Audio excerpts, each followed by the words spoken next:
Education Department has finally shared the findings of a forensic investigation into the misuse of billions of rands of the National Skills Fund with Scopa. The Parliament's Standing Committee on Public Accounts has been at loggerheads with the department for its alleged refusal to share that report. The department has, however, asked for the report not to be publicised.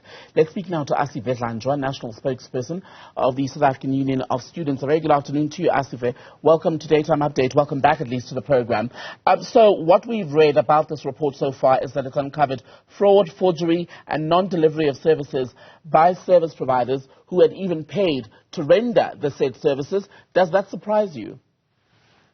Good afternoon, Butembegile, to you and your viewers, and thank you for having us again. We are not, at the very least, surprised at the findings of the forensic report. In fact, if anything, we are somewhat underwhelmed by the outcomes of the report, because we believe that is merely the tip of the iceberg, because from what the report is able to account for does not correlate with the money that cannot be accounted for in totality as far as the NSF is concerned.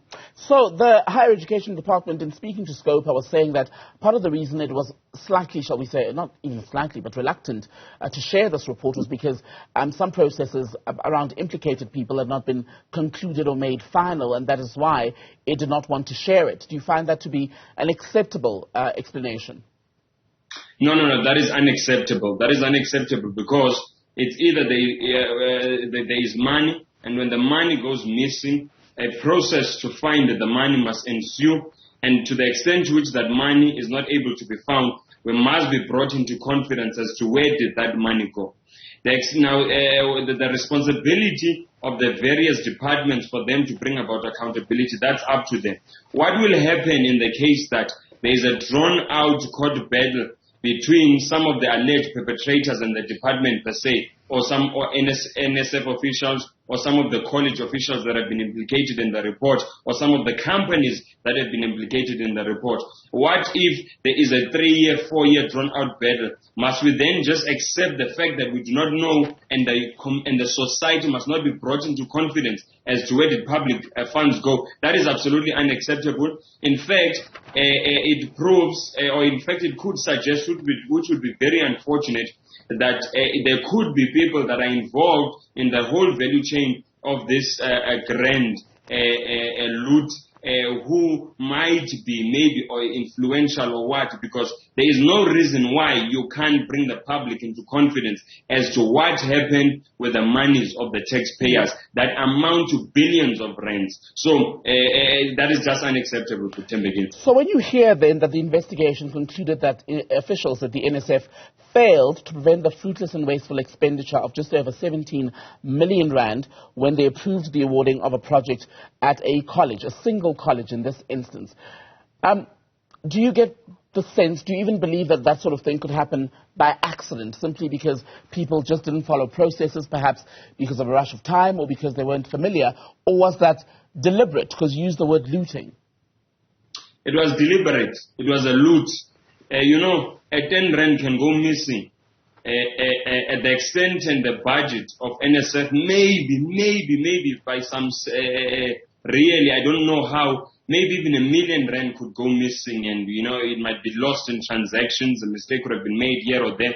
7 million does not go missing. At the very least, 2.5 billion. A mistake of 2.5 billion cannot happen. It's not possible. Do you know how it's not possible? Because when we ask for increments for student allowances and they will amount to 1.6 billion, government is able to say we don't have 1.6 billion. They do not have 2 billion. Now, all of a sudden, 5 billion, 2.5 billion can just vanish from the face of the earth. There is no mistake there. In fact, with that college that you are speaking about, Butembegile, it is unfortunate because that 17 million does not speak to the whole project, which is alleged or reported to have been to the value of 27 million rands. What we are receiving, at least as far as the report is concerned, that the college officials refused to share certain information and bank statements to aid that investigation, which goes back to what we said in the beginning when this money was reported to have been missing, that it should have been the SIU from the very first place that was investigating them, not some private investigators that we do not know where they come from, because for the most part, they do not have the recourse and to be able to enforce and ensure that everyone cooperates with that investigation. This investigation is riddled with many holes, Butembegile, because there are certain colleges, there are certain officials who refuse to cooperate with the forensic investigators. So hence I'm saying this is just but the iceberg. And what you and I have just been talking about are figures related to the Ekurhuleni West Technical and Vocational and Education Training College. But when you look further into the reports in Port Elizabeth, Gqeberha now, at the Port Elizabeth TVET College in the Eastern Cape, it says here, the report that I was looking at, that the college basically opened an account, right, in the name of the NSF, and 7.2 million rand was then deposited. But the college then failed to give investigators proof of what the money was spent on, and could only account for about 5.5 million rand. We're talking about 2 TVET colleges here. But what is clear, would I be right to suggest, is that the broader higher education space needs a deeper corruption cleanse, an investigation that is far more reaching. That is absolutely correct, Butembegile. We are sitting on top of an ongoing thuggery that is happening across the sector.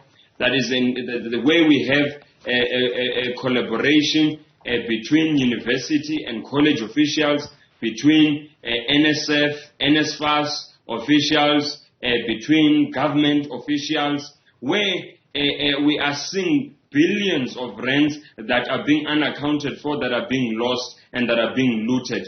I think it is probably also about time the minister considers a lifestyle audit on all officials and executives that are involved in the value chain of student funding. And in fact, we might need to, do a full diagnosis from the top to the bottom to be able to. We are not doing this because we are on a witch hunt, as some might allege. We are doing this, Butembegile, because the sector is severely underfunded. And if you could just salvage the amount that is being looted on a yearly basis, I guarantee you that the majority of our funding problems in the sector will be able to deal with, in particular for the students of the missing middle and the students that are doing their postgraduate students, because these students don't have funding, and the funding is there. It is being looted across the various pockets of the sector. On that note, Asive, give us a very practical sense of how corruption in higher education and the abuse or misuse of funds affects and disadvantages students. You know, what happens, Butembegile, is that monies that should have and could have gone to students end up getting lost on the wayside. And then what you then begin to happen is that if we could have been, with a certain amount of money, we could have been able to fund 100 students. Obviously, we end up only being able to fund a portion of those students, number one. Number two, what happens is that there is a general understanding, which we, by the way, do not agree with government, that they are not able to fund certain courses, including postgraduate courses, and they are not able to fund the missing middle, which we disagree with.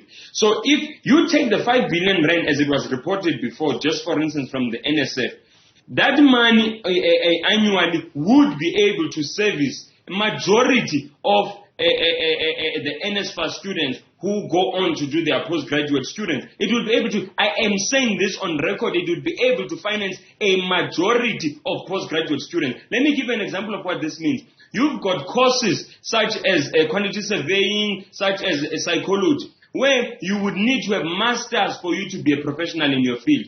Our students, they are funded by NSFAS. NSFAS only funds their first degree. They are not able to study further and become and follow their career path, which means the students of the poor and the working class are not able to realize their dreams as it pertains to the career path that they have chosen, which should not be the case. So it really affects us in that sense that it carries on to disadvantage the poor and the working class while advantaging those who can afford the children of the rich and the ruling class, because the children of these officials which we are speaking about here are studying overseas, they are studying across the country, and their parents are able to pay for their studies. So this is how it affects us in a practical sense, this issue of the looting of the funds. Asive, Dlanjwa, good to have your time. Thank you.